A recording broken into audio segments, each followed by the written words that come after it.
반갑습니다.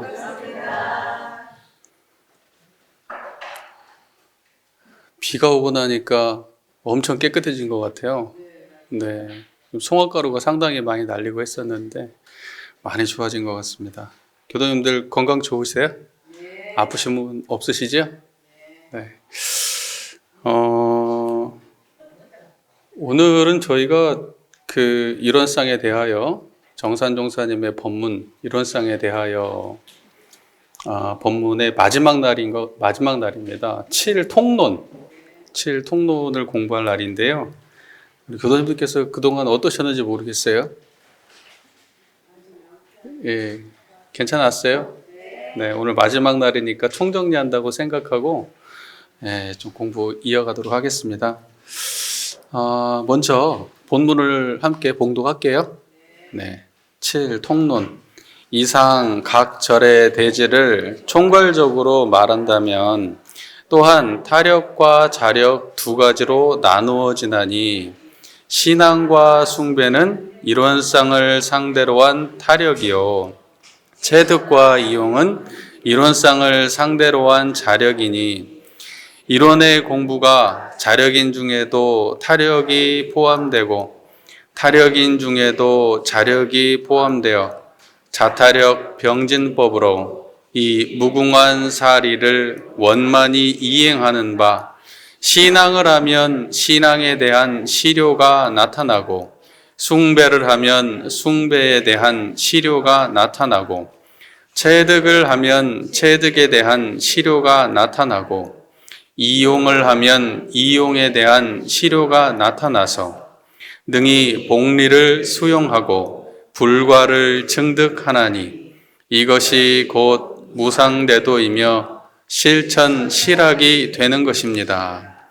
그러나 만약 이 진리를 알지 못하고 한갓 맹목적으로 이론상의 위패에만 국한하여 그 신앙과 숭배를 올린다면 이는 재래의 등상불 숭배와 다름이 없는 것이요 또는 이론상 위패는 오직 가면에 지나지 못한다 하여 거기에 공경 예배를 등한히 한다면 이는 또한 이론상 봉안하는 본의를 모르는 것이니 우리는 이 양방을 잘 이해하여 이론상을 봉안하는 중에도 항상 그 진리의 본면을 생각하고 이론상에 예배할 때에도 항상 그 우주의 전체를 상상하며 심고와 기도를 올릴 때에도 항상 그 일심은 능히 자연을 감동하는 묘력이 있는 것을 신앙할지며 또는 채받는 공부에 있어서도 이론상은 오직 원적하고 분별주착이 없다 하여 입정 출정의 기회와 차기불착의 본의를 알지 못하고 아무 대중 없는 무기식에 빠져서는 아니 될 것이며 또는 이용하는 공부에 있어서도 이론적 처리는 오직 희로애락과 원근 진소에 끌리지 아니한다 하여 그 취사 중절의 응변 공부를 알지 못하고 한갓 완고 자수로서 중정을 삼아서는 아니 될지니 그러므로 이론상을 관찰할 때에는 항상 평등 차별과 유형 무형과 대소 채용을 일관적으로 이해하여야 능히 이론의 전모를 편관하며 대도의 본말을 다 증득하여다 할 것입니다. 뭔 말인지 하나도 모르겠죠? 네. 감사합니다. 몰라주셔서. 네. 모르는 게 정상이죠. 이걸 듣고 한 방에 아는 사람이 어디가 있겠어요? 그죠? 여러분들, 그런 생각 해보셨어요? 이게, 여기 계신 분들께 제가 나이를 운운하기 좀 민망하지만은, 사람이 성숙해진다고 하는 거는 단지 나이를 먹는 게 성숙한 건 아닌 것 같아요. 그럼 이제 뭐가 성숙한 거냐? 뭐가 성숙한 거냐면은 뭐가 허망한 거고 뭐가 진실한 건지를 분별해서 허망한 거에 신경 쓰던 거를 진실한 곳에 신경 쓰는 것으로 관심의 초점이 옮겨가야 성숙한 인간이 된다라는 말씀을 드립니다. 뭐가 허망한 겁니까? 네, 뭐가 진실한 겁니까? 잘 판단해 보십시오. 답은 여러분들 스스로 잘 아실 것이라 생각합니다. 자, 통론이라는 말은 말 그대로 통론이라는 거는 그 앞서서 저희가 1장, 2장, 3장, 4장, 5장, 6장까지 오늘 7장이잖아요. 1장은 서원, 그 다음에 2장은 이론상의 진리, 그 다음에 이론상 신앙하는 법, 이론상 숭배하는 법, 이론상 채받는 법, 이론상 이용하는 법, 그리고 오늘 통론이에요. 그러니까 그 앞에 있는 모든 거를 통괄해가지고 총괄적으로 설명하는 마지막 장을 통론이라고 하는 겁니다. 그러니까 앞에 있는 내용을 오늘 간단하게 반복하는 내용도 이제 포함되어 있을 것 같아요. 원불교는 법신불 이론상을 통론 이상의 각절의 대지를 총괄적으로 말한다면, 그러니까 앞에 1장부터 6장까지 내용을 총괄적으로 말하면 또한 타력과 자력 두 가지로 나누어진다, 이렇게 말씀하셨습니다. 그리고 신앙과 숭배는 이론상을 상대로 한 타력이요, 체득과 이용은 이론상을 상대로 한 자력이다, 이렇게 말씀하셨습니다.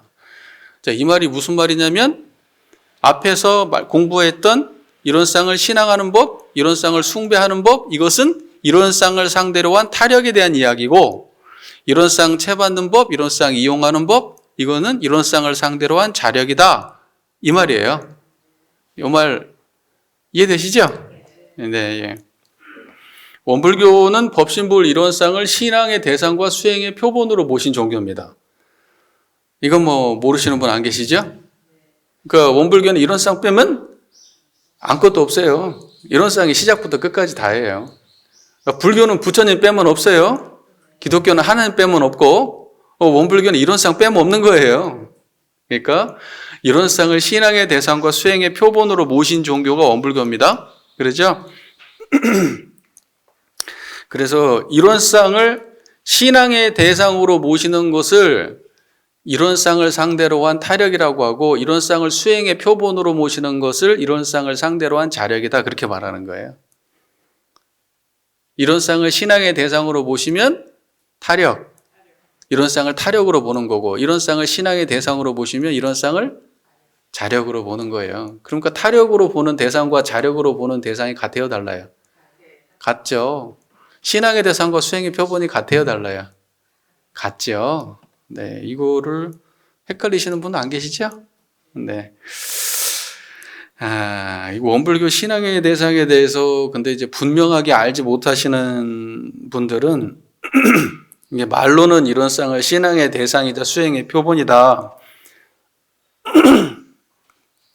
이렇게 말을 할 수 있지만은 어떻게 신앙의 대상과 수행의 표본이 실체적으로 하나인지 그거는 잘 몰라요. 그러니까 이론상 신앙의 대상과 수행의 표본이 하나라는 것을 말로 이해하는 사람들은 그것이 하나라고 이해를 할 수가 있어요, 없어요? 하나라고 이해할 수가 없어요. 말로 이해하면은 반드시 말로 이해한 거는 하나의 경지에서 드러난 건 아니에요. 그러면 이제 그거를 죄송합니다. 오늘따라 보기 좀 그러네요. 그러면 어떻게 해야지 신앙의 대상과 수행의 표본이 한 자리냐? 저를 보세요. 저를 보고 이 소리를 듣는 그 자리 있죠? 네, 그 한 자리가 신앙의 대상이고 그 한 자리가 수행의 표본이에요. 그러니까 그렇게 알아야 돼요. 그렇게 알아야지. 이게 근데 지금 이 말 이해되시죠? 네, 목소리가 갈수록 작아져요. 큰일이야. 벌써 처음 시작할 때하고 갈수록 작아져. 한 분이 안 오셨어요? 명쾌할 명타원님이 안 오셨어요? 네. 자, 그 원불교는 어떻게 이론상을 어떻게 정의했느냐? 대종사께서 우리 이론상에 대하여를 공부할 때 이론상은 천지만물 허공법계 전체를 대상으로 하는 것이다. 천지만물 허공법계 전체를 한 불성으로 보는 것이 그것이 이론상이다. 그러니까는 우리 교도님들께서 지금 저를 보고 이 소리를 듣는 이대로 이게 천지만물 허공법계예요. 이게 한 번에 확 와닿아야 돼요. 이건 생각을 머리로 굴리는 게 아니고 이대로 천지만물 허공법계구나 이렇게 와닿아야 돼요. 이렇게 이해를 해야 이론상을 바르게 이해하고 일상에서 바로 활용할 수가 있어요. 이걸 머리로 이해하고는 일상하고 아무 관계가 없어요. 지금 저를 보고 이 소리를 듣는 가운데 천지만물 허공법계예요. 이대로가? 예. 아유, 맥이 탁탁 풀리네 오늘은. 자, 우리는 이론상을 떠나서 한순간도 살아가지 못합니다.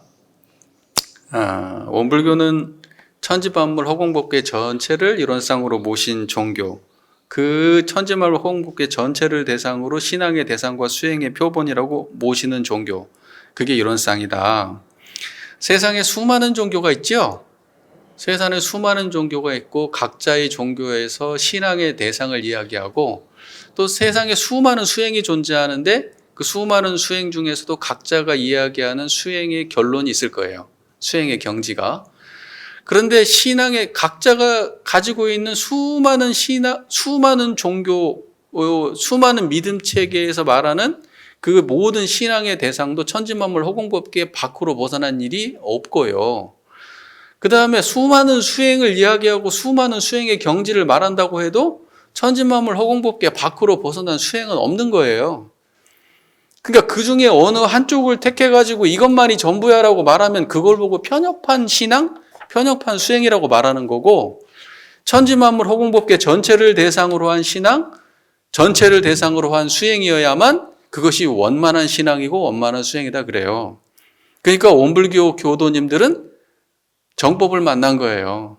원만한 신앙길, 원만한 수행길을 만나신 거예요. 왜냐하면 우리의 신앙의 대상과 수행의 표본은 천지만물 허공법계 전체를 대상으로 한 것이기 때문에 그렇습니다. 자, 이 정도 얘기하시죠. 오늘 밥 시간 늦으면 안 되거든요. 네. 네, 밥이 중요합니다. 다 먹고 살자고 하는 짓인데, 그죠?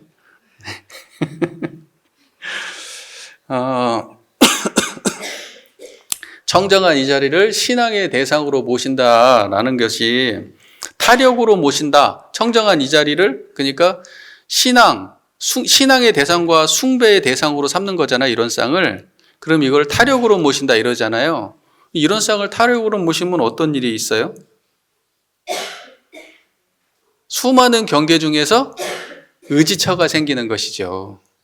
수많은 경계 속에 살지만 의지처가 있어요. 부처님께 의지한다 그러면 천지만물 허공법계에 의지하고 사는 거예요, 여러분들. 그죠? 그러면 이 자리를 자력으로 모신다, 체득하고 이용한다. 그러면 어떤 이득이 있어요? 여러분 안에서 일어나는 수많은 번뇌망상을 제거하고 지혜롭고 바른 취사를 할 수가 있게 되겠죠. 맞습니까? 근데 그것이 둘이 따로 다른 경지입니까? 아니면 하나의 경지입니까? 하나의 경지입니다. 이제 그걸 알면은 이론상 바르게 이해하신 거예요. 그럼 오늘 이제 그만해도 되는 거예요, 사실은. 이제 이 뒷부분부터는 이제 다 덤이다 생각하고 편안하게 힘들면 눈도 감으시고, 네, 이제 그렇게 하시면 될 것 같아요. 자, 그 다음 문장을 한번 볼까요? 이론의 공부가 자력인 중에도 타력이 포함되고 타력인 중에도 자력이 포함되어 자타력 병진법으로 이 무궁한 사리를 원만히 이행하는 바, 이렇게 말씀하셨습니다. 그러니까 이론상은 자력이면서 타력이고 타력이면서 자력이다. 신앙이면서 수행이고 수행이면서 신앙이다. 신앙의 결과와 수행의 결과가 다르지 않다. 그래서 이론상 신앙은 신앙과 수행의 차이가 없고 자력과 타력의 차이가 없기 때문에 신앙이 깊으면 따라서 수행이 깊은 것이고 수행이 깊으면 따라서 신앙이 깊은 것이다. 이 말이에요. 이거를 자타력 병진법이다. 이제 이렇게 말하는 겁니다. 뭐라고요? 자타력 병진법. 이렇게 정선생님 말씀하신 겁니다. 근데 이제 결과적으로 신앙의 대상과 수행의 표본이 같고 결과도 같고 그런 이유는 이 청정한 이 한 자리를 대상으로 하기 때문에 그렇죠. 천지만물 허공법계가 청정한 이 자리예요. 청정한 이 자리가 허공법계이고 여기서 드러나는 모든 것이 천지만물이에요. 그러니까 이거를 그냥 청정한 자리라고 말하는 거예요. 그러면 천지만물 허공법계를 청정한 자리라고 말하는 거니까 같은 말입니다. 네네. 그래서 이거를 자타력을 병진한다는 것은 결국은 청정한 이 자리를 자력으로, 청정한 이 자리를 타력으로 모시는 것이 자타력 병진법인데, 청정한 이 자리는 무궁한 사리를 원만히 이행한다고 했어요. 그러니까 뭐냐면 청정한 이 자리가 무궁한 사리의 자리예요. 그러니까 무궁한 사리와 청정한 이 자리는 같은 말이에요, 다른 말이에요? 같은 말이에요. 무궁하다는 거는 끝도 없다는 거잖아요. 끝도 없다. 무엇이 끝도 없냐? 사리가 끝도 없대. 사라고 하는 거는 인간의 시비이해를 이름이고, 이라 하는 거는 천조의 대소유물을 이름이라. 아직 공부 안 했어요, 저희. 사막 공부 안 했잖아요. 예, 나중에 사막 공부할 때 사리연구의 요지에 나오는 얘기예요. 네, 그래서 사라 하는 거는 인간의 시비해를 이름이고, 그 다음에 이라 하는 거는 천조의 대소유무인데, 그거를 대소유무와 시비해를 통괄해서 사리라고 말하잖아요. 그러니까 이 사리가 다 갖춰진 자리가 청정한 이 자리거든요. 그러니까 무궁한 사리, 그러면 이건 청정한 자리하고 같은 말이에요. 이 말 이해가 잘 되세요? 이게 이해가 돼요? 너무 대단한데? 이 말이 이해가 되나? 제가 하면서도 이게 이해가 될까? 나 이러면서 말씀하시는데 이해가 된다니 신기하네요, 진짜로. 우리 교도님도 수준이 매우 높습니다. 수준이 매우 높아요. 그래서 결국은 뭐냐면 청정한 이 자리가 무궁한 사리의 경지이고, 무궁한 사리가 가득 갖춰진 구족한 자리인데, 이거를 갖다가 우리가 육근을 작용할 때 걸리고 막힘이 없이 항상 청정한 이대로, 무궁한 천만사리 이대로를 육근을 작용할 때 사용을 하게 되면은 그것을 보고 뭐라고 얘기하느냐? 이 무궁한 사리를 원만히 이행한다, 이렇게 말하는 거예요. 이 무궁한 사리를 원만히 이행한다, 이 말이 무슨 말인지 아시겠어요? 그러니까 청정한 이 무궁한 사리의 경지를 떠나지 않고 육군을 작용하는 것을 보고 이 원만한 사리를 원만히 이행한다, 이렇게 말하는 거예요. 예, 한 문장 한 문장이 쉽지 않죠. 네, 그래도 잘 이해되죠. 예, 이때만 이해되면 돼요. 예, 나머지는 여러분이 알아서 할 일이고 저는 제 일만 하면 되니까. 그죠? 자, 그 다음 문장을 한번 볼까요? 예, 저는 좀 힘드세요? 굉장히 힘들어 보이세요. 지금 뭔 말인지 하나도 모르겠다는 표정인데. 자, 그 다음 문장을 한번 볼까요? 신앙을 하면 신앙에 대한 시료가 나타나고, 숭배를 하면 숭배에 대한 시료가 나타나고, 체득을 하면 체득에 대한 시료가 나타나고, 이용을 하면 이용에 대한 시료가 나타나서, 이렇게 말씀하셨잖아요. 근데 앞에서 저희가 이거 다 공부했죠. 이론상 신앙하는 법, 숭배하는 법, 체받는 법, 이용하는 법 다 공부했잖아요. 그러면 그거에 대해서 효과가 나타난다는 거예요. 그렇죠? 그러니까 앞에 전부 다 이론상을 신앙하면 이론상 신앙에 대한 효과, 이론상을 체받으면 체받은 효과, 이론상을 이용하면 이론상 이용한 효과, 이론상을 숭배하면 이론상을 숭배한 효과가 나타난다. 이제 그걸 우리가 지난 시간에 다 공부했는데 그걸 여기서 읽으면 시간이 한참 가겠죠. 그리고 다 까먹으셨잖아요. 그죠? 네. 그러니까 당연해요. 다 까먹는 건 당연한 거예요. 그 기억하면 그게 이상한 사람이에요. 제가 볼 때. 네. 세상 먹고 살기도 바빠 죽겠는데 그거를 이해하고 있고 그러겠어요. 다만 이제 청정한 자리만 기억하면 돼요. 네. 차근차근 제가 정리를 해드릴게요. 이론상을 신앙을 하면은 신앙에 대한 실효과가 나타난다. 그러면 이제 이거에 대한 이야기를 한번 정리를 해보죠. 이미 다 했던 건데 이제 복습 한번 해보는 거예요. 이론상을 신앙하게 되면 뭐라고 말씀하냐? 개체 신앙을 전체 신앙으로, 미신 신앙을 사실 신앙으로, 형식 신앙을 진리 신앙으로 바꾼 효과가 나타난다 이런 말이잖아요. 그 말이에요. 그러면 개체 신앙을 전체 신앙으로 혁신하면 어떤 효과가 나타나느냐? 개체 신앙은 뭐예요? 등상불 신앙, 그 다음에 하나님 신앙, 물상 신앙, 귀신 신앙, 이걸 전부 다 거기에서만 복락이 나온다고 믿고 거기에 올인하는 거를 개체 신앙이라고 했잖아요. 그런데 전체 신앙은 뭐예요? 천지만물 허공법계 전체를 죄복의 출처로 믿고 거기를 신앙의 대상으로 삼으면 그것이 전체 신앙이죠. 그렇게 하면 그에 맞는 효과가 나온다 이런 말이죠. 정리가 되셨습니까? 네. 그 다음에 이제 미신 신앙을 사실 신앙으로 혁신했죠. 원불교 이론상 신앙은. 그러면 어떻게 되느냐? 인과적 사실을 무시한 채로 공상적 발언을 하는 것을 미신 신앙이라고 하죠. 인과적 거는 완전히 무시하고 단지 상상으로 그냥 그렇게 공상적으로 발언을 하는 거를 그걸 미신신앙이라고 하는데, 사실신앙이라고 하는 거는 천지만물 허공법계 전체를 놓고 인과과정을 보아가지고 사실적으로 전개되는 그러한 복락의 출처를 보아서 신앙하니까 그걸 사실신앙이라고 하는 거예요. 그러면 그거에 따른 결과가 나타날까 안 나타날까요? 나타나겠죠. 그리고 형식신앙을 진리신앙으로 혁신했다는 거는 뭐예요? 형식이라고 하는 거는 권위를 가진 어떠한 특정한 형상 또는 권위 있는 특정한 이름, 그러니까 이걸 보고 명상이라고 하죠.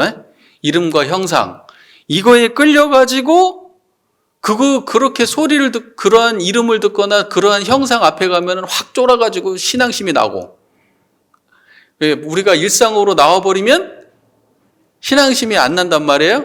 근데 그걸 보고 형식신앙이라고 하잖아요. 근데 그렇게 어떠한 그 명상, 이름과 형상에 끌려가지고 정성스러운 마음이 나고 이러면은 그렇지 않고 천지만물 허공법계 전체를 대상으로 진리신앙을 하게 되면은 그에 따른 진리신앙의 효과가 나타난다. 이제 이게 이 말이잖아요. 이 말 잘 정리가 되셨어요? 공부한 거 생각 좀 나세요? 네. 그 다음에 이제 이론상 숭배를 하면 숭배에 대한 실효과가 나타난다. 그렇게 말씀하셨죠? 그러니까 숭배를 하면 숭배에 대한 실효가 나타나고 이렇게 말씀하셨는데, 이론상을 숭배하게 되면 어떤 실질적 효과가 있느냐? 개체 숭배를 전체 숭배로, 그 다음에 미신 숭배를 사실 숭배로, 그 다음에 형식 숭배를 진리 숭배로 혁신한 실제적 효과가 나타난다. 이론상 숭배를 하게 되면 그 말이잖아요. 자, 그러면 개체 숭배를 전체 숭배로 한다는 게 무슨 말이냐? 개체 숭배라고 하는 거는 신앙 표본을 한 곳에서만 정성과 공경을 다하는 것. 신앙 표본 한 곳에서만 정성과 공경을 다하는 것. 그러니까 자기가 신앙의 대상으로 모시는 거기에만 정성과 공경을 다하면 그걸 개체 숭배라고 하는 거예요. 근데 천지만물 허공법계 전체를 대상으로 공경을 다하면 그걸 전체 숭배라고 하는 겁니다. 이해가 되셨죠? 그 다음에 미신 숭배는 뭐예요? 무정물. 그 다음에 무정물한테 음식 올리고 귀신한테 충물 바치고 이렇게 하는 걸 미신 숭배라고 하잖아요. 그런데 사실적인 숭배라고 하는 것은 뭐냐? 천지부모 동포 법률이 사실적 권능이 있는 걸 알아서, 우리에게 직접적이고 사실적 권능이 있는 걸 알아서 천지 배은하지 않고 천지부모 공포 사은에 배은하지 않고 사은에 보은하는 삶을 사는 것을 보고 뭐라고 얘기하냐? 사실 숭배다 이렇게 얘기한다. 이것도 잘 이해가 되셨습니까? 그리고 형식 숭배를 진리 숭배로 혁신한다는 것은, 혁신하면 어떻게, 형식 숭배라고 하는 건 뭐예요? 이름과 형상 앞에서는 공경하는 마음이 나요. 이름과 형상이 있어야만 공경하는 마음이 나는 거예요. 내가 예를 들면은 부처님 해야지 공경하는 마음이 나. 하나님 해야 공경하는 마음이 나. 천지님 해야 공경하는 마음이 나. 그리고 그러한 대상이 눈앞에 보여져야 공경하는 마음이 나. 그리고 남편이 보이면 공경하는 마음이 안 나. 자식을 보이면 그런 마음이 안 나. 손해를 보면 그런 마음이 안 나. 기분 나쁜 일 당하면 그런 마음이 안 나. 이제 그렇게 돼가지고 공경하는 마음이 이때는 되고 저때는 안 되는 걸 보고, 그걸 보고 형식 숭배라고 하는 것입니다. 사실 숭배는 뭐예요? 천지만물 허공법계 전체를 대했을 때 항상 공경과 정성, 공경하는 마음과 정성심이 일관된 것, 그거를 보고 사실 숭배라고 이야기하는 겁니다. 그러니까 지금 어때야 돼요? 지금 청정해야죠. 지금 청정해야죠. 법당에 있을 때만 청정하면 돼요? 아니요. 법당 밖에 나가서도 어느 대상을 대해도 항상 청정해야 돼요. 그래야지 그것이 사실 숭배예요. 네. 그러니까는 이 신심, 원불교에서 신심이 있냐 없냐, 이거는 우리 이 법신불 이론상 전에 와가지고만 마음이 간절하면 신심 없는 분들이에요, 그게. 이론상 잘 모르시는 분들이에요. 어떤 분이 그러면 원불교에서 진짜 신심 있는 분들이에요? 일상에서 그 마음이 유지되는 분이 신심 있는 분이에요. 일상에서. 부처님을 모셨던 그 마음이 일상의 모든 대상으로 하나도 차이가 없이 이어져야 그게 그런 것이 정말로 사실불공하는 분이고 신심 있는 분이에요. 여기 신심 있는 분들이시죠, 다들? 네, 목소리 작아져. 계속 작아진다?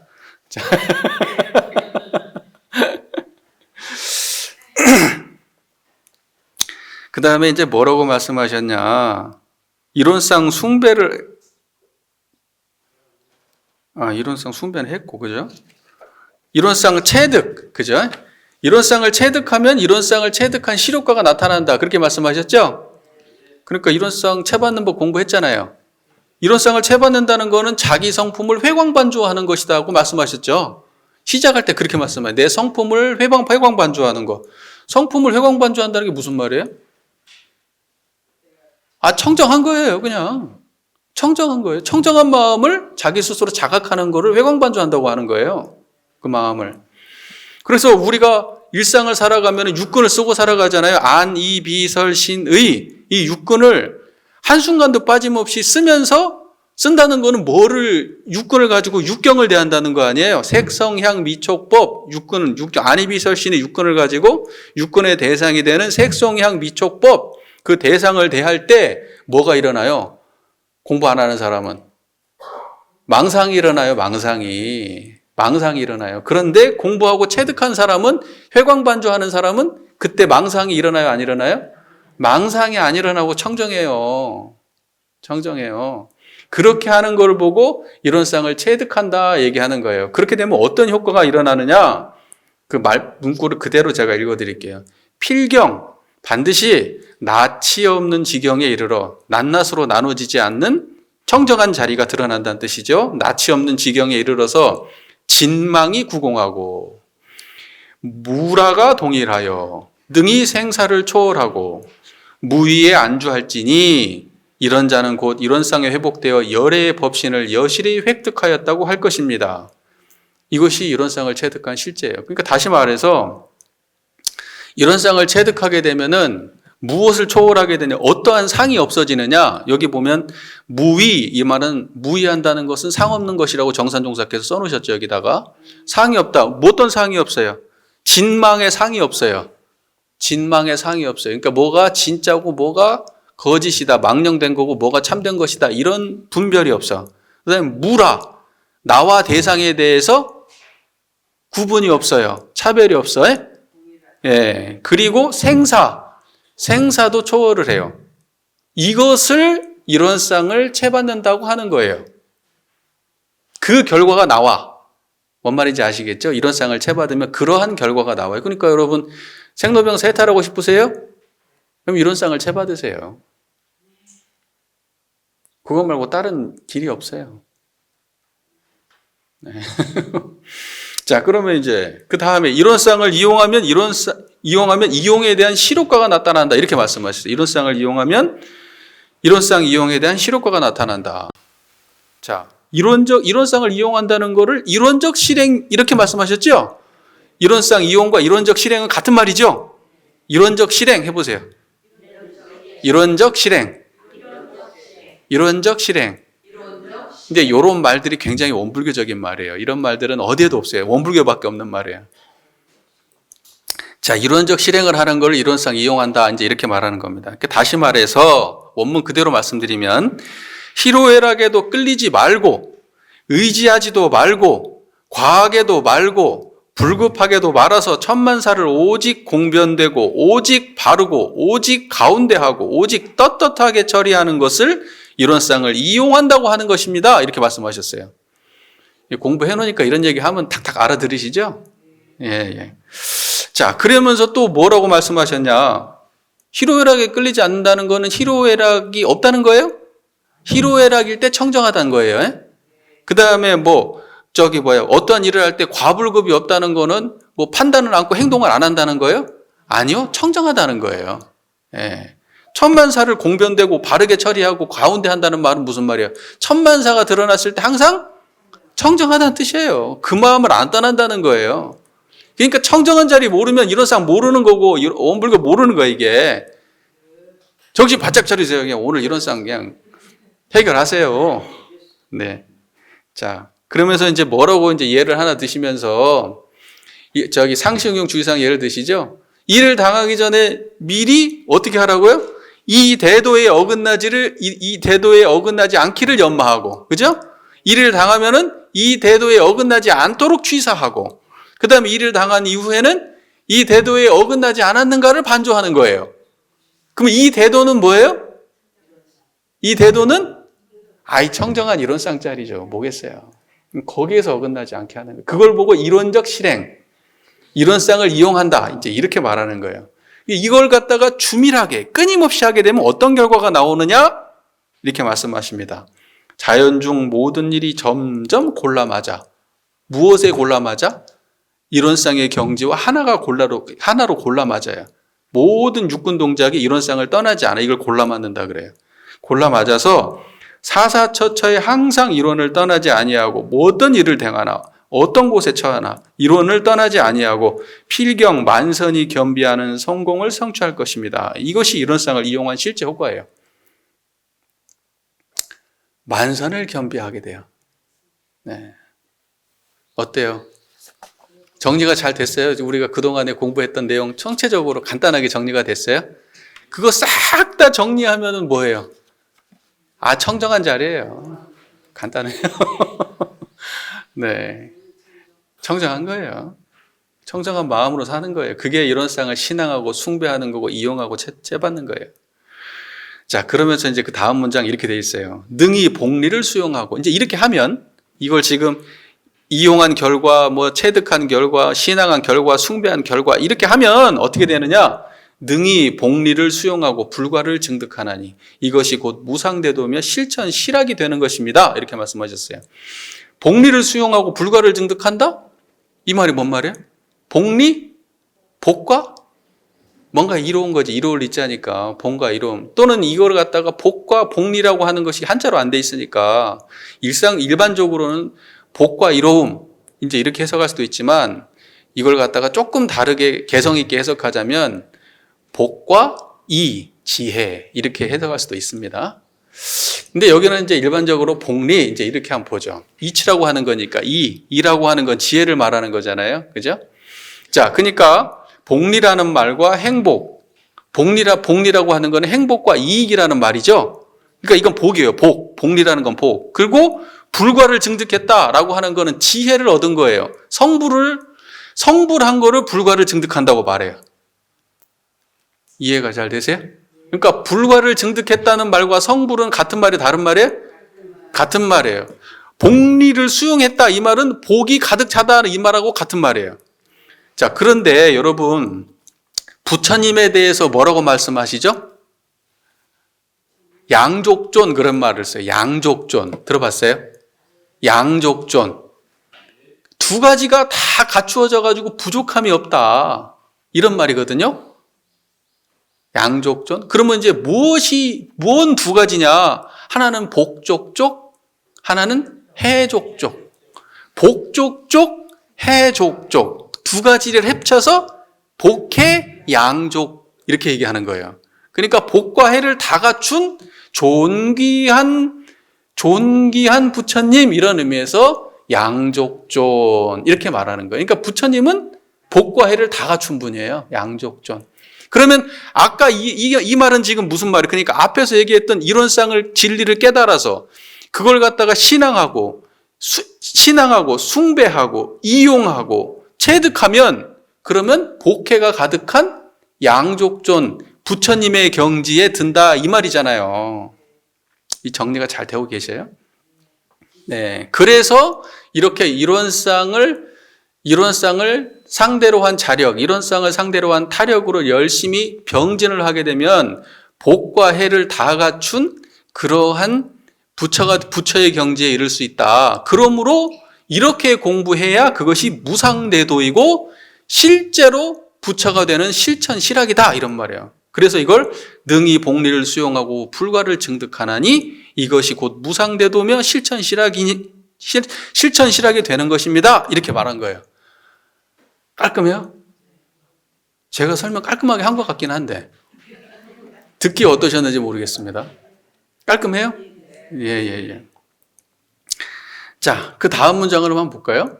그러나 만약 이 진리를 알지 못하고 한갓 맹목적으로 이론상의 위패에만 국한하여 그 신앙과 숭배를 올린다면 이는 재래의 등상불 숭배와 다름이 없는 겁니다. 이렇게 말씀하셨어요. 그러니까 보세요, 여러분. 여러분 중앙청부 대각전 가보셨죠? 같이 갔다 왔잖아요. 그럼 거기 가면 뭐 걸려 있어요? 원불교에서 최초로 대각전에다가 이론상 걸은 곳이잖아요, 거기가. 그럼 거기 이론상 걸려 있잖아요. 그 대각전에 있는 이론상 어떻게 생겼는지 생각나세요? 안 나는구나. 그 검정색 이론상 걸려 있어요. 에? 근데 어떻게 걸려 있냐면은 뒤에 저 손을 잘 보세요. 요렇게 생긴 나무 색깔 판자에 검정색 이론상 걸려 있어요. 봤어요? 그러니까 요렇게 생긴 그게 뭐처럼 생겼어요? 위패처럼 생겼잖아요. 뭔 말인지 아시겠어요? 그러니까 위패에다가 보통 우리 위패 언제 써요? 사람 그 위패를 갖다가 모시는 이유는 이미 고인이 되신 분을 상징하는 상징물로 모시잖아요, 위패를. 그러니까 위패가 사람은 아니지만 그 위패를 통해서 내가 마음속에서 그 고인을 그대로 드러내잖아요. 그것이 그 위패를 모신 이유 아니에요. 그러면 이론상 위패를 모신 이유는 뭐겠어요? 이론상을 위패에다가 이름으로 이론상 부처님 이렇게 안 쓰고 이론상에다가 이렇게 위패에다가 동그라미 해가지고 이론상 위패를 모셨잖아요. 그렇게 한 이유가 뭐겠어요? 그것이 그 진리 자체라는 말이에요? 아니지. 이론상 위패는 이론상을 상징하는 상징물이지. 그러면 그 위패를 보면서 무엇이 드러나야 돼요? 그렇지. 천지만물 허공법계가 드러나야죠. 이론상 위패를 보면서 우리가 제사 지낼 때 위패를 모셔놓고 부모님이 저기 계신다라고 우리가 모시잖아요. 그런 것과 똑같이 내가 진리를 깨달았으면 그 진리의 상징물, 청정한 법신불이 지금 여기에 모셔져 있다라고 내가 마음속에서 분명한 자각으로 이걸 모셔야지 동그라미 형상으로 모시면은 그거는 등상불 모신 거하고 똑같단 말이에요. 이제 형상으로 나무 깎아서 모신 부처님 모신 거하고 똑같아요. 그래서 원불교는 그때 그거를 이론상 위패라고 표현한 거예요. 이거 굉장히 몰랐죠, 여러분. 이론상 위패 이런 표현은 몰랐죠. 여러분 이론상 위패만 있는 줄 아세요? 이론상 액자도 있어요. 봐요. 이론상 어디 걸렸어요? 액자에 걸렸잖아.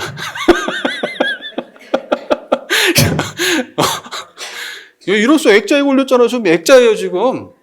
네, 근데 이렇게 액자형 이론상도 상당히 많이 채택하고 있죠. 제가 여기 오기 전에 남광주교당에 있었잖아요. 이제 이 불단을 리모델링을 제가 했어요. 그때 이론상 위패 모양으로 리모델링을 했어요. 이렇게 위패처럼 가운데 이렇게 길쭉하게 해놓고 이론상 걸고 이렇게 했어요. 이론상 위패를 생각하면서. 자, 보세요. 요거는 우리가 이론상을 또 뭐라고 얘기해요? 부모님의 사진처럼 모신다 그렇게 이야기하잖아요. 진리의 사진이다. 사진은 어디다가 넣어요? 액자에 놓잖아요. 왜 그러세요? 부모님 어디 모셨어요? 액자에 안 모셨어요? 집에 안 걸렸어요?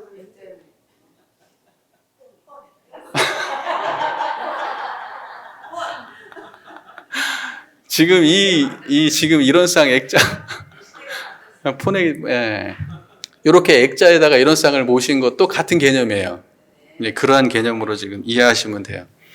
자, 그래서 우리가 나무 조각이라고 이런 쌍을 생각하지 않고 이런 쌍은 진리로 들어가는 진리와 나를 이어주는 하나의 통로라고 생각한단 말이에요.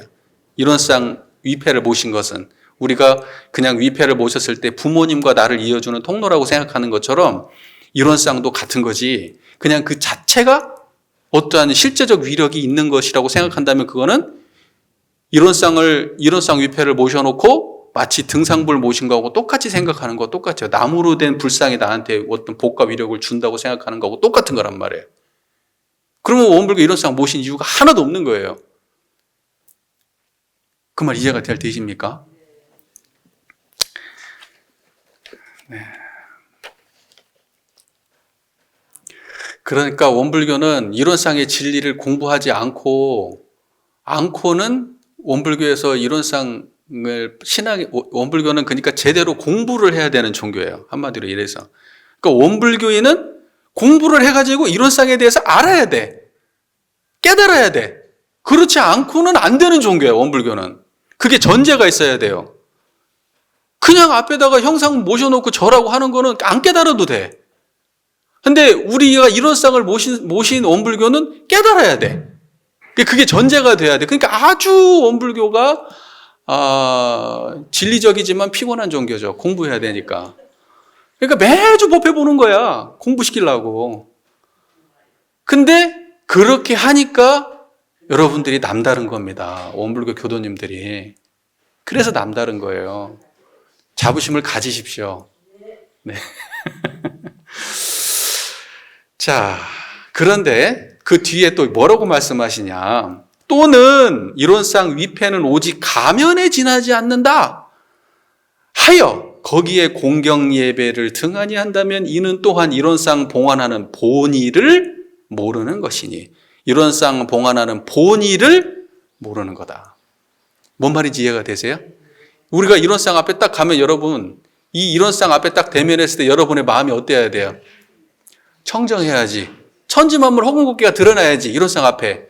그런데 이거는 허상이야. 이건 나무 쪼가리 하고 이건 아무것도 아니야. 뭐 나무 깎아가지고 동그라미 해놓고 금칠해놓은 거 받고 더 있어? 이렇게 생각하면 이런 쌍 모신 봉안하는 의미가 있다 없다? 없다는 거예요. 이게 본의를 잘 모르는 거다 이 말이야.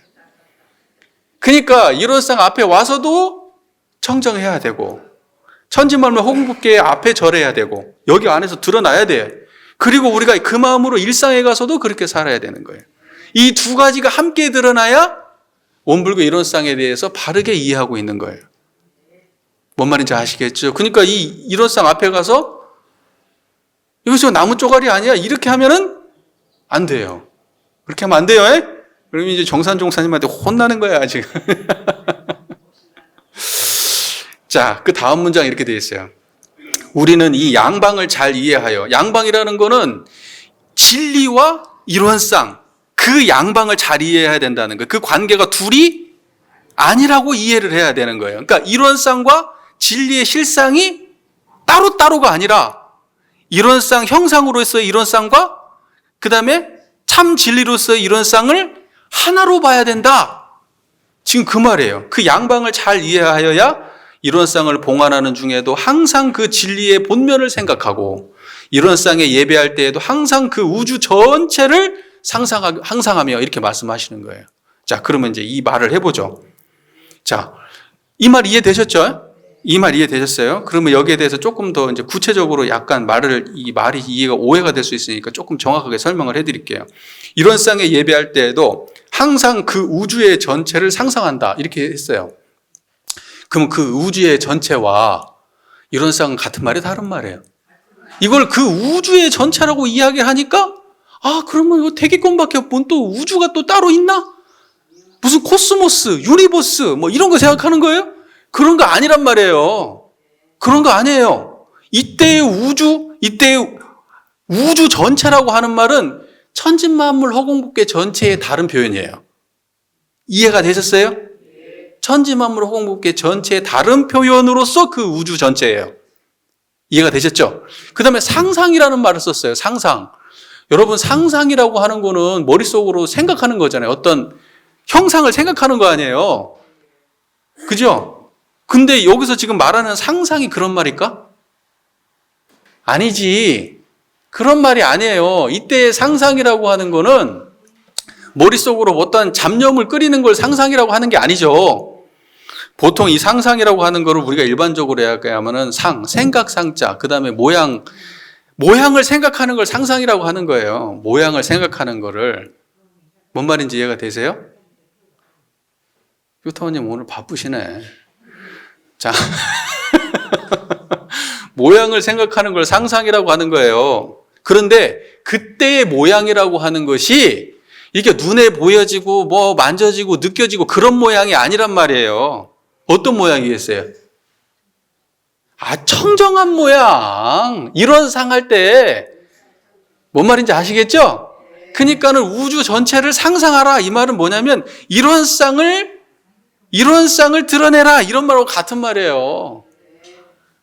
근데 마치 무슨 어떤 걸 다른 걸 뭘 머릿속으로 생각하고 상상하면 그거는 머릿속으로 생각한 거잖아요. 그러면 그건 청정한 거 아니지. 그걸 그렇게 생각하면은 그러면 정산종사님의 본문 말씀하고 이게 여합부절이 안 되는 말이에요, 그게. 이해가 잘 되시죠? 그러니까 말이 다르다고 해서 경지가 2가지, 3가지가 있는 게 아니에요. 이거 정리가 잘 되셨습니까? 자, 그 다음 문장을 한번 볼까요? 심고와 기도를 올릴 때에도 항상 그 일심은 능히 자연을 감동하는 묘력이 있는 것을 신앙하자는 것이 신앙할지며 이렇게 말씀하셨어요. 심고 기도 우리 하잖아요. 자주 하죠. 그 심고 기도 올릴 때 중요한 핵심이 뭐죠? 일심이죠. 일심. 심고와 기도에서 가장 핵심은 뭐예요? 일심. 그래서 일심으로 비옵나이다 이렇게 하잖아요. 일심으로 심고를 올리잖아요. 우리가 그때 일심은 어떤 게 일심일까요? 청정한 그 자리가 일심이에요. 그걸 일심이라고 하는 거예요. 그 마음으로 하는 거예요. 자, 그러면 그 일심은 어떤 것이냐? 능히 자연을 감동하는 묘한 힘이 있다. 그렇게 말했잖아요. 그러면 자연을 감동시킨다고 하니까, 일심으로 하면 자연을 감동시킨다고 하니까, 와, 비가 왔으면 좋겠다라고 일심으로 하면 비가 오고, 해가 떴으면 좋겠다고 일심으로 하면 해가 뜨고, 내가 저 사람하고 행복했으면 좋겠다 그러면 갑자기 행복한 사랑이 펼쳐지고, 자동차를 가졌으면 좋겠다고 일심으로 하면 자동차가 생기고, 시험에 합격해야 했다고 일심으로 하면 시험에 합격하고, 노력도 안 하면서 돈도 없는데 그게 된다는 거예요? 그런 말이 아니에요. 그렇게 하면 그걸 보고 정산종사 앞에서 말씀하셨던 공상적 발언이고, 그게 미신신앙이고, 그게 형식신앙이고, 그게 개체신앙이고, 그런 말에 떨어지는 거예요. 그러니까 그런 말 아니에요. 그럼 어떤 말이겠어요? 이때 자연을 감동한다. 이 말은 뭐냐면, 자 보세요. 일심은 청정한 자리죠? 청정한 자리가 우리 삶에 항상 들어와 있으면은 육근을 작용할 때 청정함을 떠나지 않죠?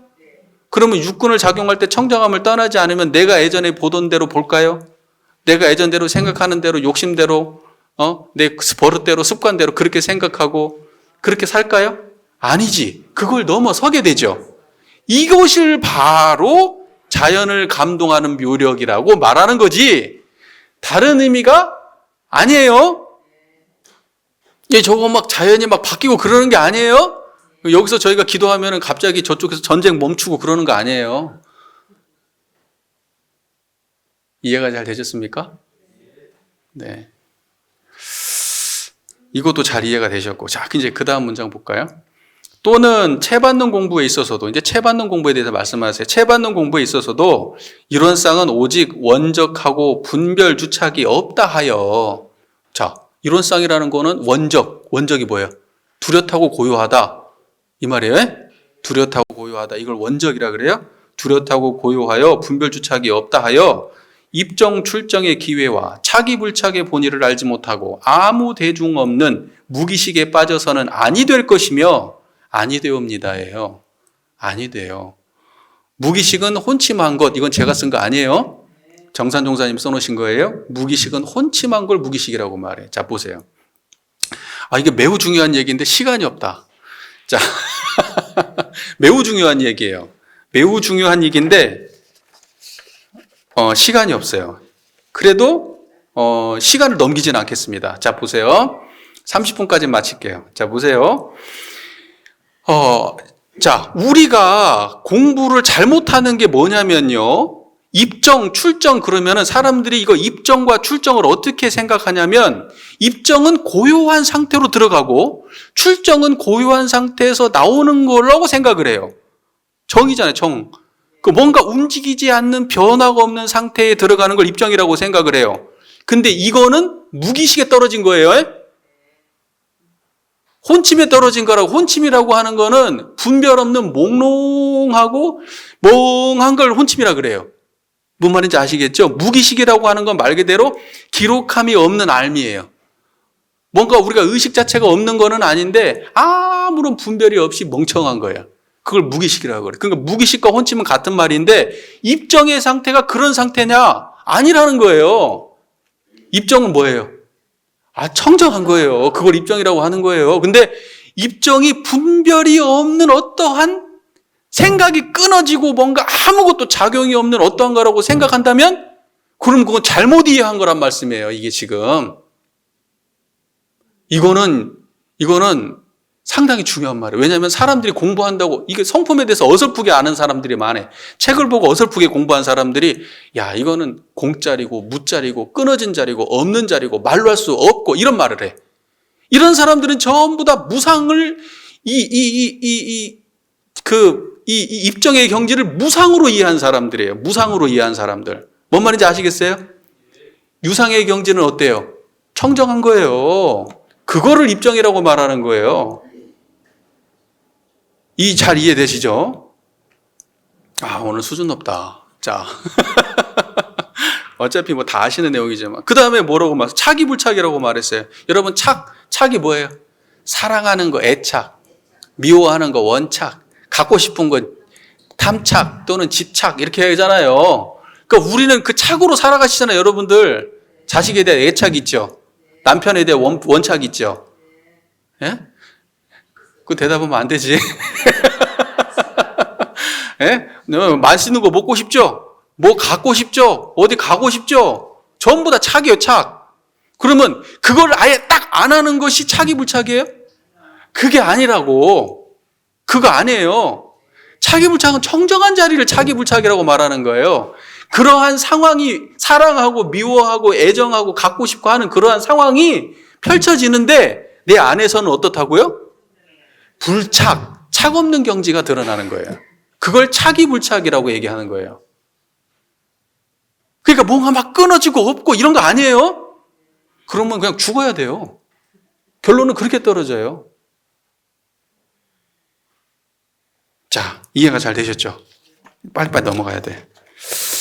자, 그 다음에 이제 또는 뭐라고 말씀하시냐. 이것도 또 중요한 말씀이에요. 이 중요한 말씀.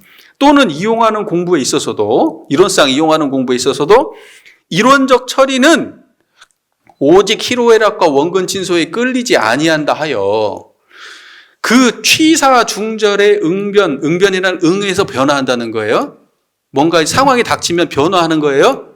그걸 응변이라고 해요. 취사 응변의 공부를 알지 못하고 변화하는 공부를 상황에 따라서 변화하는 거는 알지도 못하고 한갓 완고 자수. 완고라는 거는 융통성이 없어요. 융통성이 없이 그냥 고집 부리는 거예요. 그걸 완고하다 그래요.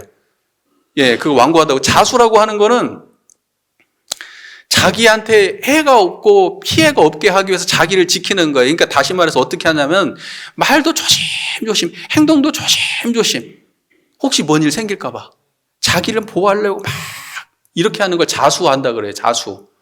그러니까 완고하고 고집 부리고 자수, 자기 말과 행동을 조심하는 것이 그것을 중정으로 삼으면 안 된단 말이에요. 그건 중정이 아니야. 이게 되게 중요한 말이에요. 보세요. 그러면 뭐냐? 희로애락과 원근친소의 경우가 당했을 때 희로애락을 갖다가 안 내는 거, 완고하게 희로애락을 갖다가 절대 안 내야지. 그렇게 고집 부리는 마음.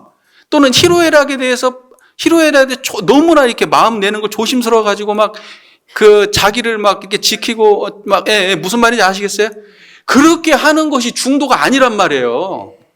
화낼 때는 화내고, 칭찬할 때는 칭찬하고, 용서할 때는 용서하고, 사과할 때는 사과하고. 뭔 말인지 아시겠습니까? 내 자식은 당연히 챙겨야지. 애착이 없다고 해서 내 자식 안 챙길 거예요?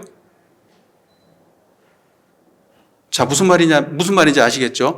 그러면 희로애락과 원근 진소에 끌리지 아니한다는 것은 어떤 의미겠어요? 그러면 청정한 자리로 희로애락과 원근 진소를 대한다는 뜻이에요. 근데 희로애락과 원근 진소를 그런 식으로 그 경계를 뭐 끝내 무슨 못 끝내 이렇게 판단하는 건 전부 다 이거를 갖다가 무상으로 이해하고 있는 사람들이 그렇게 하는 거예요.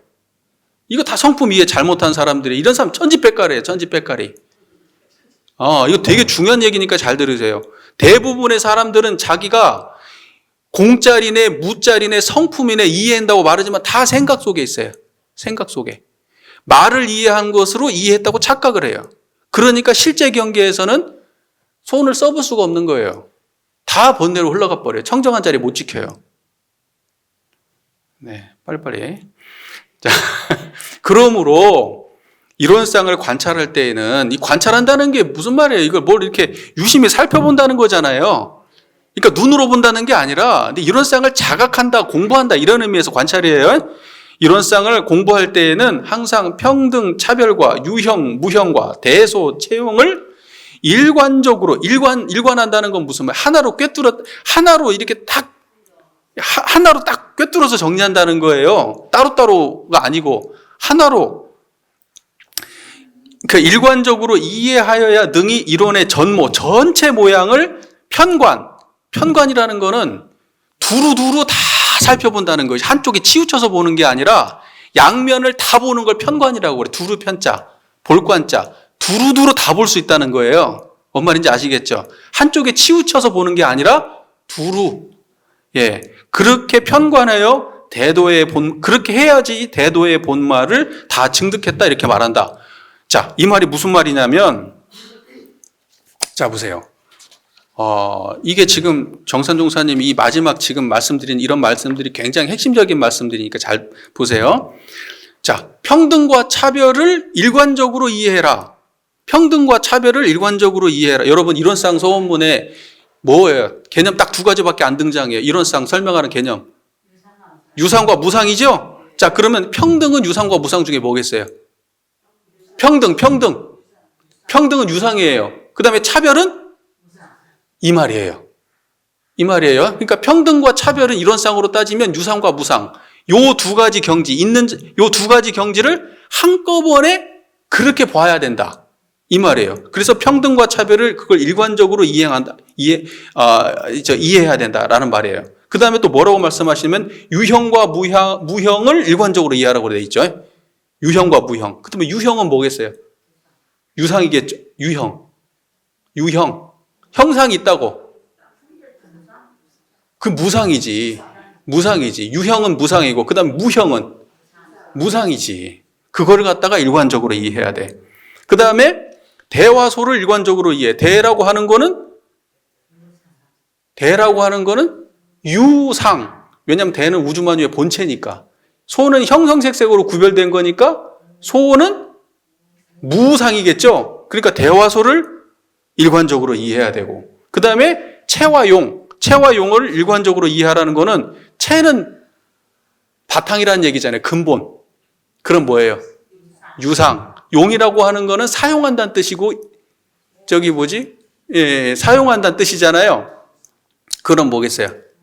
무상이란 말이에요. 그러니까 이런 쌍 서원문에서 유상과 무상을 통째로 이런 쌍이라고 하잖아요.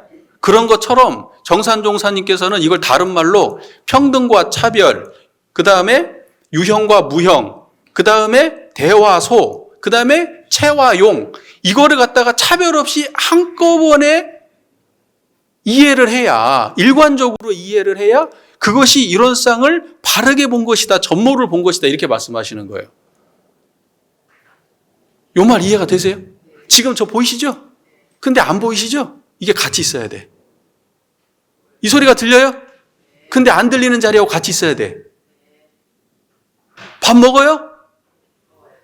근데 안 먹는 자리하고 같이 있어야 된다고. 이걸 우리가 요렇게 볼 수 있어야지 그것이 이론상을 바르게 본 거예요. 자, 이거 뭐예요? 죽비만 보여요? 다른 것도 보여요? 죽비만 보이면 안 돼. 죽비만 보이면은 이거 용만 본 거야. 채는 못 본 거예요. 이거 뭐예요? 이것만 보이면 안 돼요. 다른 것도 보여야 돼. 이것만 보이고 다른 게 안 보이면 유형만 본 거지? 무형을 못 보는 거예요. 그렇게 보면 안 된단 말이에요. 근데 무슨 말인지 아시겠죠? 제가 이렇게 딱 들었을 때. 바로 그렇게 봐야지 그게 이론상을 바로 보는 거예요. 이거 엄청 중요하다. 그죠?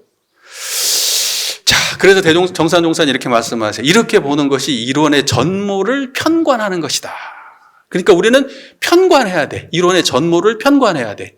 두루 봐야 돼. 한꺼번에 봐야 돼. 일관적으로 봐야 돼. 그렇게 해야지 이론상을 바르게 보는 거예요. 그러니까 저를 보세요. 이 소리를 들으세요. 그럼 이 소리 들으라는 얘기예요? 저를 보세요. 그러면 저 얼굴 쳐다보라는 얘기가 잘생겼는지 못생겼는지? 그런 말 아니잖아요. 그죠? 저를 보는 가운데 이 형상이 들어가는 거, 이 형상이 유형이잖아요. 근데 무형을 봐야 된단 말이에요. 이 소리라고 하는 것은 용인데, 그 채를 봐야 된다는 말이에요. 뭔 말인지 아시겠죠? 저 얼굴 어떻게 생겼어요?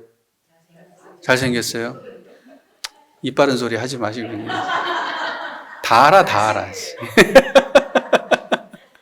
자, 그렇게 말하시잖아요. 그렇게 말할 때, 이건 차별이잖아요. 잘생겼는지 못생겼는지. 차별이 드러날 때 뭘 봐야 돼요? 차별 없는 자리가 드러나야 되잖아요. 여기 말했잖아요. 평등과 차별. 평등한 자리가 드러나야지. 이렇게 봐야지 이걸 이론상을 평가한다. 그렇게 말하는 거예요. 이야, 설명하면서도 깔끔하다. 자, 우리가 지금 이론상 공부를 꽤 많이 했어요. 여러분은 제가 장담컨대 설교 단상에서 이론상에 대한 공부를 가장 많이 하신 분들이에요. 그러니까 앞으로 여러분들은 이론상 떠나고 살면 안 돼요, 이제. 뭔 말인지 아시겠죠? 그리고 이론상 떠나면 이제 맴매예요, 맴매. 이제 혼나. 부처님한테 혼나, 이제. 이 정도 공부했는데 안 되면. 아시겠죠? 네. 그래서 우리 교도님들께서 이론상의 경지에 이론상에 대하여를 공부하면서 이론상의 경지에 조금이라도 더 다가갔기를 바랍니다. 경청해 주셔서 감사합니다.